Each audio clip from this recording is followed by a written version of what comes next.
विश्व 24 न्यूज हर पल आपके साथ। मी शेतकरी पुत्र आहे, मी शेतकरी पुत्र आहे, पण शेतकरी पुत्राला कधी दाखवा लागत नाही। मी शेतकरी पुत्र आहे।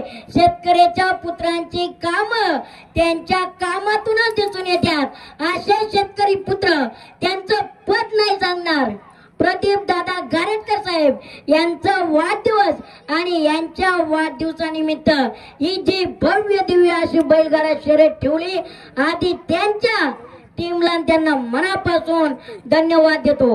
आता मी म्हणलं सगळेच जण प्रदीप दादांचं म्हणजे जे राष्ट्रवादीचं जे पद आहे ते सगळेजण सांगतात, पण मी आवर्जून तुमचं पद नाही सांगितलं, कारण एकच सांगतोय, तुम्हाला पदाची गरज नाही, तुम्हाला पदाची गरज नाही, त्या पदाला तुमची गरज आहे, म्हणून आवर्जून पद नाही सांगितलं।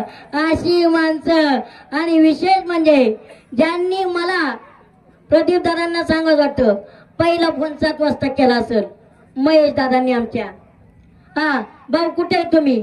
अहो म्हणलं बैलगाडा ते मैदानात येऊन द्या, मग मी येतो, नाही तुम्ही आयोजनाला या। आमचे अतुल शेटे पाटील आणि महेश जटार साहेबांनी हे जे आयोजन केलेलं आहे त्याचं लाजवाब नियोजन आहे। आणि आपण बघितलंच असेल बैलगाड्या कशा धावतायत, पण आज सगळ्यांच्या तुमच्या उपस्थित आमचे महेशजी जटार साहेब दहीहंडीचा कार्यक्रम असो, बैलगाडा शर्यतीचा कार्यक्रम असो, सगळीकडे पुढेच असतात आणि चांगल्या पद्धतीने कार्यक्रम पार पाडत असतात। आणि आता आमचे मामा आहेत म्हणून तुम्हाला सगळ्यांना सांगतो, प्रदीप दादांनी जशी बैलगाडा शर्यत भरवली तसं आमच्या मामांचा 28 तारखेला वाढदिवस झाला, पण काळजी करू नका, शर्यत संपल्याच्या नंतर त्यांच्यातर्फे जेवण आहे सगळ्या बैलगाड्यांना, चालकांना, त्यांना सगळ्यांना। एप्रिल फूल त्यांचा चेहरा पाळलाय, आज 1 तारीख आहे, एप्रिल फूल, त्याचं काही घाबरू नका। आणि आज कसं तरुण पोरं पुढे येत नाहीत, नेत्यांचा माग राहण्यापेक्षा नेत्यांसोबत जाऊन काम करायला आवडणारे आमचे अतुल शेठ असतील, महेश दादा असतील, आज बैलगाडा शर्यत बघितले तर मी एक शेतकरी पुत्र म्हणून अभिमान वाटतो। आणि प्रदीप दादांना मला सांगाच वाटतं, माणसाला रस्त्याने नीट जाता येत नाही, ही बैलगाडी तंतोतंत चालवतात राहो। सगळ्यात महत्वाचं आजचा माझा या स्टेजवरून सलाम करतो त्या चालकांसाठी, त्यांच्यासाठी जोरदार टाळ्या वाजवा। काय गाड्या आणल्यात राव, मी म्हणतोय अरे जिथे पराजय के, अरे मैदानात उतरल्याशिवाय मैदान कळणार नाही। पण मी आत्ताच म्हणलं, आजची तरुण पोरं रस्त्याने जाताना गाड्या ठोकतायत, पण इथं बैलांना घेऊन सरळ रेषेत आणायचं आहे, ती बाउंड्री जरी आउट केली तरी माणूस आउट आहे। म्हणजे बैलांवर जिगरला फिगर लागते भाई, दुराळा उगच नाही, दुराळा असा उडतोय नाथ खोळा। आणि आज जे बक्षीस होणार आहेत ते एकदम चांगल्या पद्धतीने, आणि सगळ्यात महत्वाचं आज सगळ्या इंदापूरकरांना सगळ्यांना आणि दादाच्या वाढदिवसानिमित्त सगळ्यांना मी एकच आश्वासन देतो, बैलगाडा शर्यतीवर लाखो होतील, हजारो होतील, पण या मैदानात एकही बैलगाडा शर्यतीवरती आणि एकही बैलगाडा मालकावरती अन्याय होणार नाही, एकाला सुद्धा निराशा पदरात पडणार नाही, सगळे खुश होतील।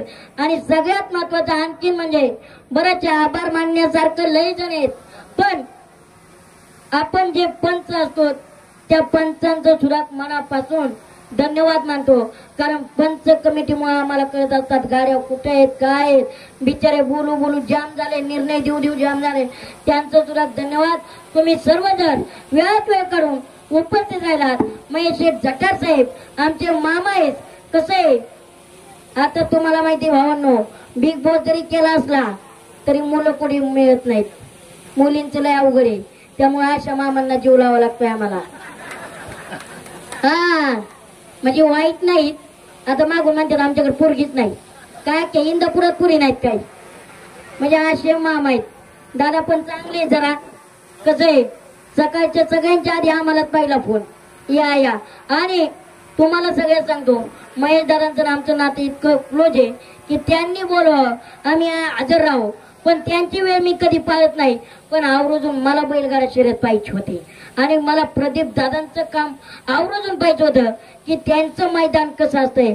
कारण बऱ्याच लोकांची मैदानं बघितल्यात पण भाई कुणाला बसायला जागा नाही, कुणाला गाड्या लावायला जागा नाही.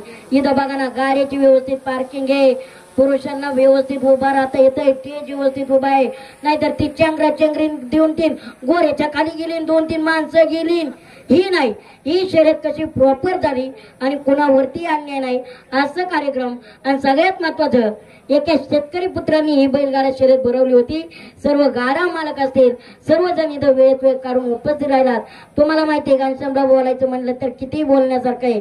पण अतुल शेटे पाटील आणि आमचे महेशजी जटार साहेब आणि प्रदीप दादांच्या वाढदिवसानिमित्त त्यांना खूप खूप शुभेच्छा देतो. त्यांना शुभेच्छा देण्या इतका आणि त्यांना आशीर्वाद देण्या इतका मोठा नाही. पण माझ्या तालुक्याच्या वतीनं दादा, तुम्ही दरवर्षी अशाच बैलगाडा शर्यती भरवत जा आणि आमच्या शेतकरी पोरांचा जिगर आणि आमच्या शेतकरी पोरांच्या ऊर्जा मिळो ही शुभेच्छा देतो. आणि दादांना 100 नव्हे 1000 वर्षाचं आयुष्य लाभो. आणि तुम्हाला तर माहिती आहे, आपली या शब्दात जी काही आपण एकदा बोललो विषय नाही. त्यामुळे प्रदीप दादांना सर्वांना धन्यवाद देतो. आणि आज चांगला योग, माझं भाषण असेल, माझा मान सन्मान असेल, तुम्ही सर्वजण शांत चित्तेत ऐकलं. सर्वात महत्वाचं तुमचं सर्वांचं मनापासून धन्यवाद देतो. बाबा हो, 2 तास उभं राहायचं म्हणजे सोपं नाही. तुम्ही सकाळी 10 वाजल्यापासून इथं आलात, एवढी आन बाण शान, हे तर खरं शेतकऱ्यांचं ब्रीद वाक्य आहे. कारण शेतकऱ्याशिवाय आज कुठेही जा, शेतकऱ्याशिवाय पर्याय नाही आणि शेतकरी या देशाचा टाटकणा आहे. आज तुम्ही सर्वजण इथं उपस्थित राहिलात आणि प्रदीप दादांचं मनापासून धन्यवाद मानतो. का आजकाल वाढदिवसाला एकच पद्धत झाली, टांग टांग टांग टांग टांग टांग टांग. तुम्हाला कळलंच असेल, बैलगाडा पाटलांचा बैलगाडा. पण एका शेतकरी पुत्रांनी म्हणजे प्रदीप दादांनी तसला काही वाडा फिरा काही केला नाही, पण मैदानात मात्र राडा केलाय. वाडा फिरा केला नाही, मैदानात मात्र राडा केलाय. त्यामुळे तुम्हाला खरंच मनापासून सलाम. आणि अशाच वाडा फिरा बघण्यापेक्षा अशाच शर्यती घेतल्या पाहिजे. ही उदाहरणे पंचांचा निर्णय येण्यापेक्षा मी थांबतो. जय हिंद, जय महाराष्ट्र. धन्यवाद. राज्यातील महत्त्वाच्या आणि आपल्या भागातील ताज्या बातम्या पाहण्यासाठी आजच आमच्या विश्व 24 न्यूज चॅनलला यूट्यूबवर सबस्क्राईब करा आणि बेल आयकॉन प्रेस करा.